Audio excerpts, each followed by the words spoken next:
Ике катнашучы, ике юл. Татарстан юллары буйлап ике сәяхәт. Романтик туташ хәзинә һәм риваятләр эзләп Идел елгасы аша кичә. Бруталь егет борынгы сугышчылар һәм аларның гаскәрләре эзе буйлап Шулман яры читеннән җилдерә. Алдагы тапшыруда Григорий Татарстанның иң борынгы шәһәрләренең берсендә, Алабугада булды. Шайтан шәһәрчеген күрде. Биредә танылу алган шәхесләр турында күп яңалыклар белде. Ә бүген без исә данлыклы, әмма еш сөйләнмәүче урынга, Югарысланга юл тотарбыз.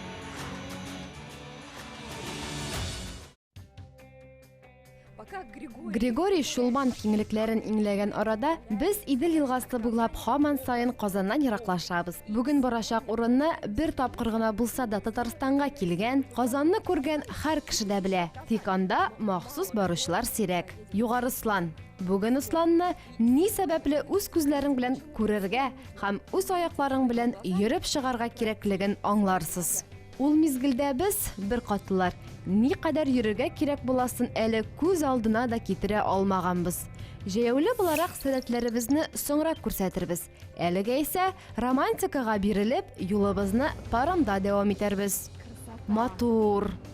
Кузгалып китү урынын табу артык авырлык тудырмый. Пристань бүгенгесе көнгә күп бәхәсләр тудырган. Икенче бер истәлекле урын барлык диннәр гыйбадәтханәсе янында гына урнашкан. Менә ул гыйбадәтханә.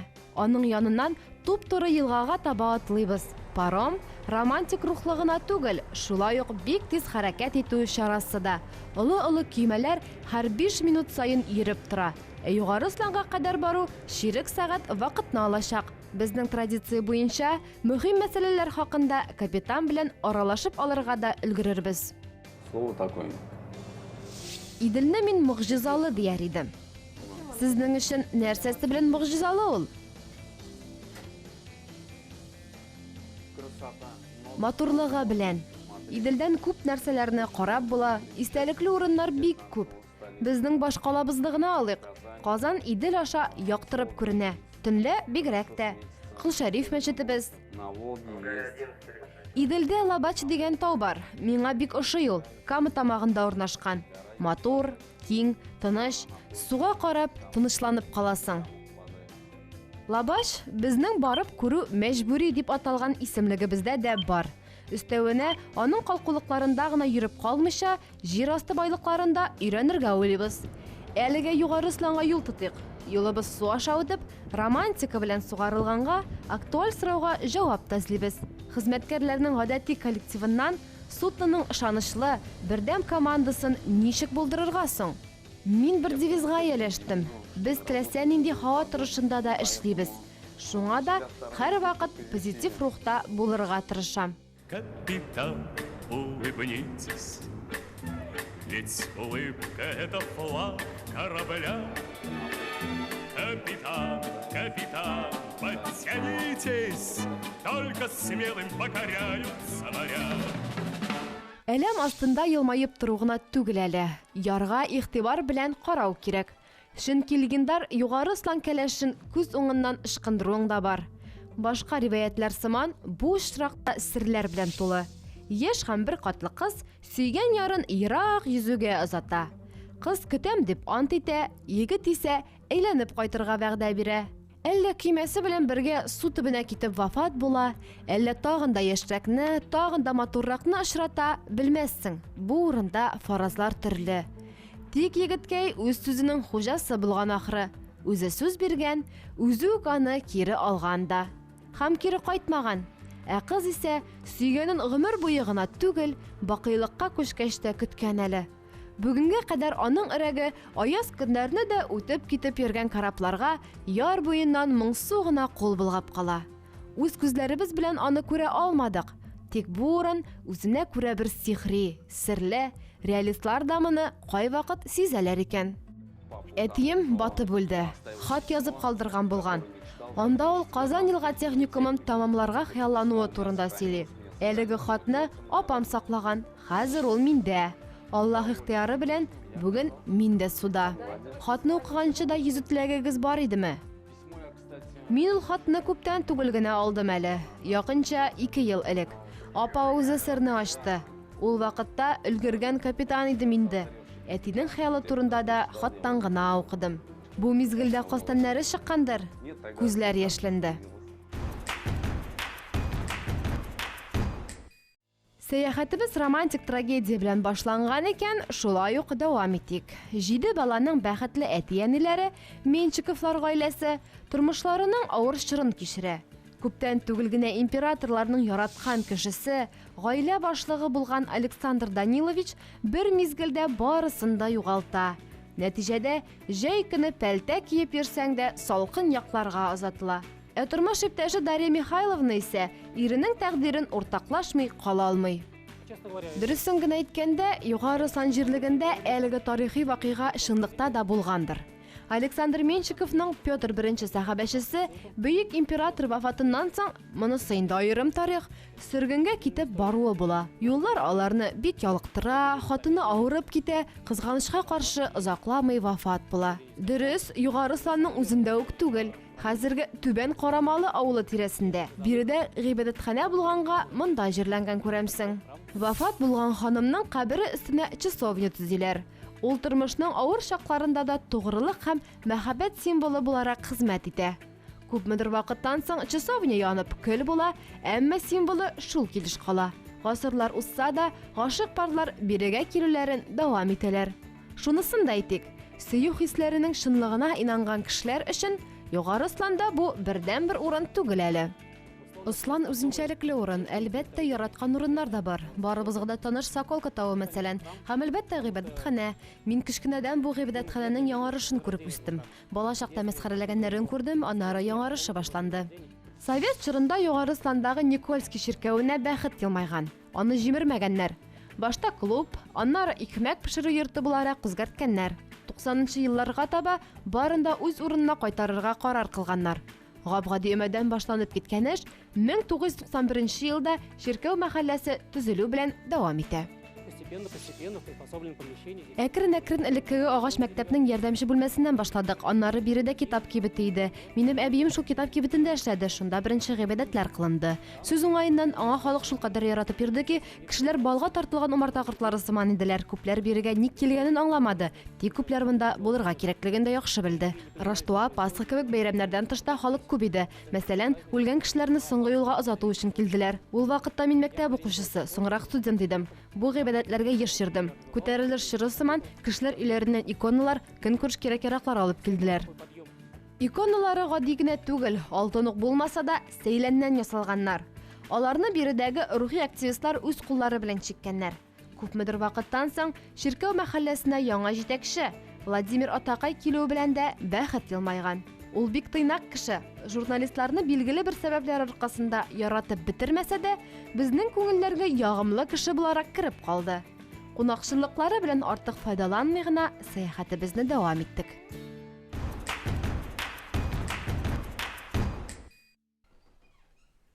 Исәнмесез? Добрый день. Исәнмесез? Добрый день. Безнең белән булай исәнләшкәннәре юк иде әле. Без музейга килгән бөтен кунакларыбызны да шулай каршылыйбыз. Өч телдә исәнләшеп, өч милли мәдәниятнең бердәмлеген күрсәтәбез.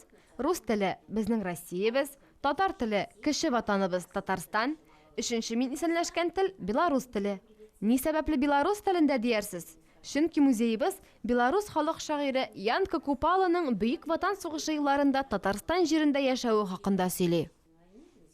Мантыклы кеше бу кадәр экзотик исәнләшүдән башта авызын ачып катып калыр. Аннары легендар белорус классигы Татарстанда ни оныткан дигән сорауы туар. Рәттән сөйлик. Россиядә Янка Купала заманча әдәби тел белән әйтсәк, Максим Горький ярдәмендә дан казанган. Горький аның иҗаты белән шул дәрәҗәдә сокланган ки, хәтта Купаланың шигырьләрен рус теленә тәрҗемә итә башлаган.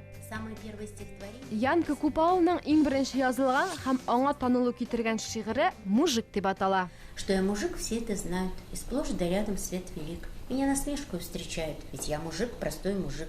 Читать, писать я не умею, не гладко ходит мой язык. Я всю-то жизнь пашу и сею, ведь я мужик, простой мужик.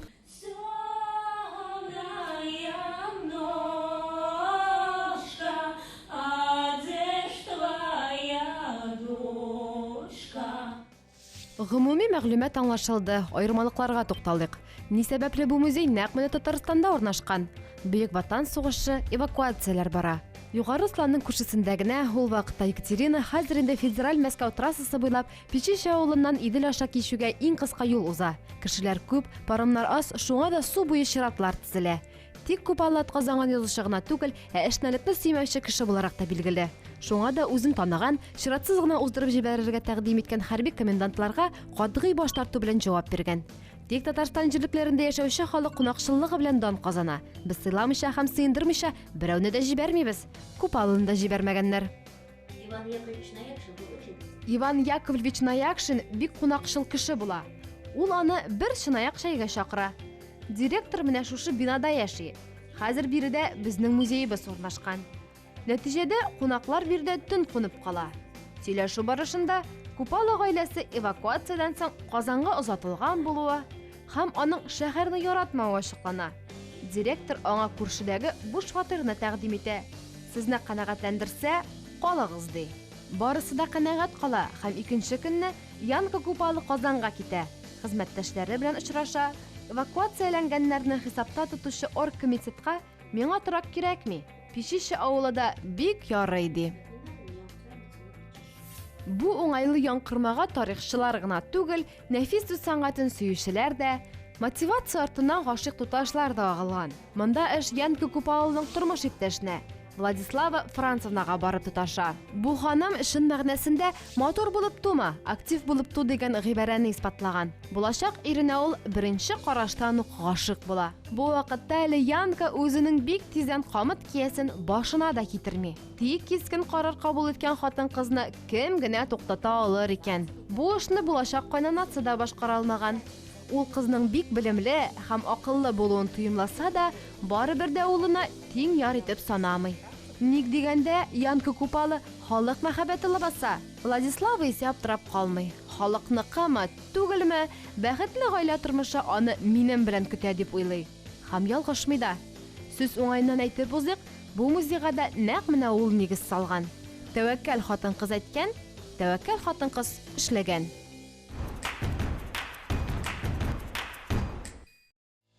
Димәк, тарихчыларның, романтикларның бу урынга булган кызыксынулары аңлашылды. Ә азартлы хәзинә эзләүчеләр бирегә ник тартыла? Бу ачыклыкны яки геологик кисемдә дибез, күрергә теләгән һәр кеше теләсә кайсы Доломитта эз табарга мөмкин. Доломитлар, әллә ничә миллион ел яшәүче балыклар, казык һәм бәрмә тешле мамонтлар. Алдан ук әйтеп куйык, алтын һәм бриллиантлар биредә булса да, аларны тапкан бәхетлеләр партизаннар кебек үк шымда чыгармас. Китаплардан укыйбыз. Казанга каршы як ярда көнкүреш ташын вата башлаганнар. Нәрсә дигән сүз бу? 16-нчы гасыр ахыры каршы як ярдагыларны, ягъни казанлыларны да әлеге геологик кисем кызыксындырган. Тик бу юлы төзелеш өчен. Нигә? Казанны төзергә кирәк иш. Буттан Казанны гына түгел, гыйбадәтханәләр, йортлар, монастырь һәм юллар да төзегәннәр. Бик универсаль нәрсә булып чыккан ул. Тик кайбер акыл ияләре экспериментлар уздырырга тели. Бут яндыру өчен махсус мич ясый. Акыл кеше мөгъҗизасына күз салсаң, әлеге авылның исеме аңлашыла төшә. Тик хәзер биредә мичнең исеме генә калган. Печище. Узган гасырда геологлар үзләрен күрсәткәннәр. Бу кабатланмас табигать һәйкәле дип мөрәҗәгатьләр язганнар. Менә рәхим итегез, бу мичләр. Мич дигәндә башка нәрсә күз алдына килеп баса. Мондый 5 катлы машина түгел. Башта мичләрнең урнашуы сәер тыела. Кымлыкта, су янында ук. Бирегә җитештерүче машиналарны түгел, шезлонг куярга кирәк. Тик бу җирлекләрдәге кешеләр гаять эшлекле. Кирим һәм чыгымнарны яхшы ук саный белгәннәр. Күз алдына китерегез, бу шахталарга керү урыны хәзер инде томаланган. Бутларның бер өлеше мичләргә эшкәртүгә кергән, бер өлешен контейнер сыман нәрсәгә төяп баржада затканнар. Монда бит әле причал да булган. Идел аша каршы якка чыгару җайлы. Казанга гына түгел, Зия утрауына да. Менә бу кисемне күрәсезме? Әйе, күп катлы пирогны хәтерләтә, яки Наполеон тортын. Әйе, шул ашыйсы килеп китте. 250-300 миллион ел элек биредә диңгез төбе булган. Галәм киңлекләре белән чагыштырганда плюс-минус 50 ел нәрсә инде ул? Мегалодоннар йөзгән, кылыч тышлы кораллар канат каккан, Тарихта эссез узган жин-пәриләр кытырган. Иң кыю балыклар тәпиләр үстереп, әкрен генә эволюциягә таба атлаган. Коры җирләрне яулаган. Хәзер бу урыннарда без дә Homo sapienslар басып торабыз. Бәхетебезне сынап карарга уйлыйбыз. Воду кипятишь, всегда образовывается. Суны кайнаткач һәрвакыт юшкын барлыкка килә. Бер яктан бозада шикелле, икенче яктан тәмле. Безнең якларга килгән кешеләр дә шулай ди. Минераллары бар икән, димәк, чистартада. Алтын көмеш эзләү файдасыз дисез алайса. Файдасыз. Без монда балык койрыклары, абага саманнарның эзләрен генә таба алабыз. Только отпечатки хвостиков рыбок, папоротниковообразные. Вакытлар узгач куркыныч туу сәбәпле җитештерүне туктатканнар. Акшар суны үзенә бик җиңел сеңдерә. Яңгырлы җәйләр һәм карлы кышлардан соң ишелүләр ешайганнан-ешайган. Когда мы подошли, Без якын килгәндә төбе күренми иде. Котышкыч, куркыныч иде. Килеп үлчәп тә киттеләр. Тирәнлеге 50 метр иде. Без моны күзәтеп тордык. Озакламый Печище тауында кабат ишелү булган дигән сүз таралды. и вскоре об этом разлетелось. Правда, что здесь где-то... Моннан ерак түгел теләк теләсәң кабул була торган урын бар диләр. Дөресме бу? Ул әзрәк өстәрәк Соколка тауы. Анда Идел 90 градуслы кискен борылыш ясый. Бу очраклы хәл түгел. Димәк, кеше язмышына да үзгәрешләр кертеп була. Һәм әлбәттә теләк теләргә мөмкин. Без дә һичшиксез теләрбез. Аяк астында шахталар, язмышны хәл итүче тау алдарак әле. Осланнар исә икәү. Соңгы сүз безнең телләрне өйрәнүче чит кешеләренә һич аңлашылмыйдыр. По словарю дали склон. Даль сүзлеге буенча тау бите дигәнне дә аңлата. Шуңа да бер ослан Иделдән өстәрәк, икенчесе астарак урнашкан. Чуть уже ниже идет. Югары ослан олы абый, түбән ослан инесе дип әйтергә буламы? Әйе, була. Әбсәләмов үзенең ак чәчәкләр әсәрендә искиткеч матур итеп ослан тауларын сүрәтли. Әйе, моңа да дәлилләр бар. Җәендә, кышында рәссамнар мольбертларын алып киләләр. Шыннан да рәсем ясый белмәүчеләрнең, әмма бик яратучыларның да пумала алырга теләп куллары кышыта. Соколка тауы янына җитәрәк, бу теләк тагын да арта төшә. Мондый атама бирелүнең сәбәпләре берничә. Дөрес, аларның берсе дә фән тарафыннан расланмаган. Имеш, элгәре биредә башкисәрләр төркеме йөргән. Алар бер-берләрен яман лашынкайлар дип атаганнар. Тауның Соколка атамасы шуннан килеп чыкканда. Тик бу мәгълүмат төгәл түгел. Гора Соколка. Соколка тауында шыннан да лашыннар байтак. Риваятның андый версиясе дә бар. Имеш, элек тә биредә лашыннар гаять күп булган. Шуңа да узган гасырда аны шулай атаганнар. Моннан аска карап торганда, югары осланның иң өлкән өлеше күренә. Бу төбәкләрдә җир биләү, тереклек итү шушы урыннардан 16-нчы гасыр ахырында башланган дияргә дә була. Печище инде булган, таш, бут җитештергән, бу якларга да килеп йортлар салганнар. И здесь, именно в этом месте, Волга Нәкъ менә шушы урында Идел кискен борылыш ясый. 90 градус, күрәсезме? Гадәти хәл түгел бит бу. Риваят буенча, бу урынга беренче тапкыр килүчеләр теләк теләргә тиеш. Ягез әле, нишләргә кирәк? Кулларны турайтып, күзләрне йомасы һәм теләк телисе. Тик күңелдән генә. Халык телендә бу урын мәхәббәт борыны дип атала. называется это мыс любви.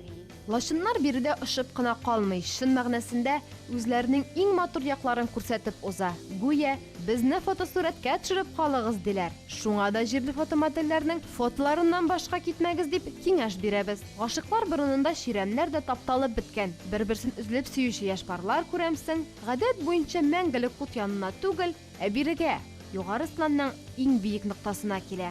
Үзләренә актан ак, судан пак бәхет тели.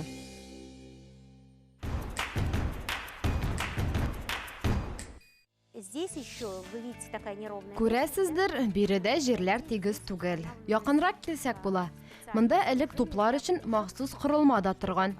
Атыш вакытында ул бу якны сакларга ярдәм иткән. Инде сул якны карасак, анда дары заводы эшләгән. Корылмалар берәү генә түгел, икәү булган. Аннары инде яраксызга әйләнгән. Ту часть. Было не одна такое сооружение, еще было одно. Памятник, это просто люди. Һәйкәл гади халык тарафыннан кызыллар ягында сугышкан солдатлар истәлегенә куелган. А вот сейчас... Әмма хәзер безнең алда П хәрефле стелла тора. Аның ни өчен булуы турында версиялар шактый бугай. Нәрсә соң ул? Ни өчен кирәк? Басма П хәрефен хәтерләтә. П – память, хәтер дигәнне аңлата.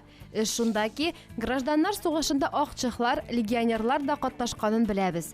2014 елда Чехословакия республикасы яуларда, баш күтәрүләрдә катнашкан халкы турында хәтерне бу җирләрдә дә мәңгеләштерергә карар кыла.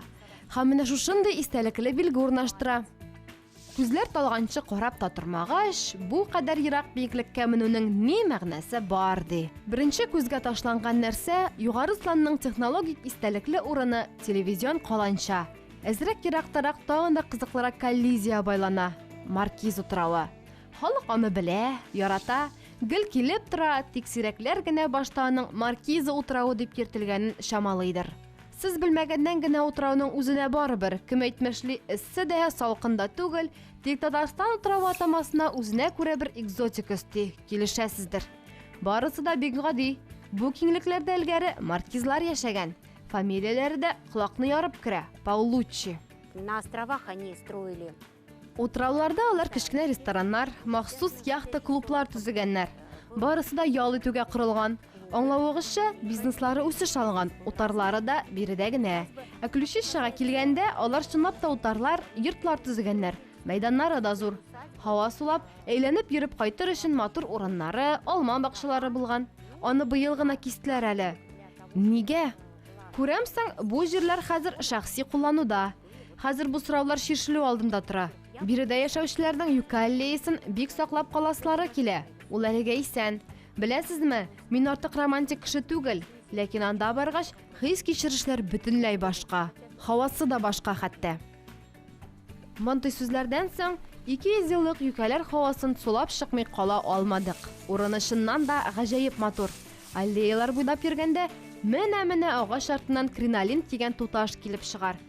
Ямчысын утырткан пар ат йөгертеп узарсыман. 21 гасырның бик тиз һәм бик якын килеп җитүен бөтенләй онытасың.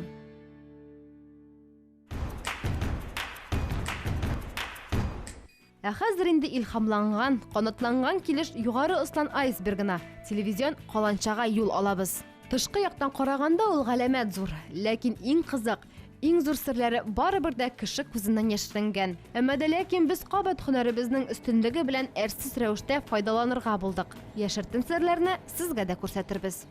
Без бүген төшерү төркемебез белән бик күп урыннарда булырга өлгердек. Һәм югары сланның иң танылган ноктасына килеп җиткәнбездер. Белмәүчләр, ишетмәүчләр өчен сөйләп үтегез әле. Без кайда һәм монда нигә бу кадәр тавышлы? Без югары слан телеүзәгендә, Казан шәһәренең төп каналлары нәкъ менә биредә эшли. Телевидение генә дә түгел, радиода тавышлы, әйе, хәзерге вакытта махсус климат урнаштыру җайланмасының тышкы блоклары тавыш бирә. Эштәгесе турында да сөйләшик әле. Без хәзер айсбергның иң югары ноктасында. Ә безнең аста нәрсә? Анда бик күп техник җиһазлар, телевидение, радионыкы, кәрәзле телефоннарның база станцияләре тора. Каланчаны 1999 елда төзеделәр. Шул дәвердән бирле эшләп килә. Бик матур урын. Төшереп булырдай иң шәп планнар биредәдер дип уйлыйм. Беренче чиратта бу техник яктан да үзенчәлекле урын. Казан уч төбендә кебек күренә. Аның барлык яшәүчеләренә телевидение һәм радиоларны китереп җиткерәбез. Югары слан күзләр ашада зур ләззәт алып булуының ашык бер мисалы. Бу урыннар турында һәркемнең дә ишеткәне бардыр. Тиксирәкләре генә ярты сәгать вакытын юлга сарыф итеп, бу матурлыкны үз күзләре белән күрергә карар кыла. Теләк, аллеялар буйлап һава сулап, янәшәдә генә тагын никадәр серле дә, матур да урыннар барлыгына аптырап йөрисе генә кала. Алга таба карагыз. Григорий Әлмәткә юл алачак. Кичәдән Әстерханга кадәр дәвам итүче бөек яшерен юлның масштабын бәяләячәк. Татарстанның иң бик ноктасы Чатыртауга менәчәк, җирле халыкның яшерен йолаларын беләчәк. Прочистка какая-то идет, тоже в принципе полезная. Раз минералы, тоже мы что-то получаем. Так, вы говорите, золото, бриллианты здесь искать бесполезно, да? Бесполезно. Прикольно. Вы простите. Дубль 3! Я думаю, что она так смотрит? Я даже смотрю. Зато, значит, достоверно смотрю, что заинтересовалась.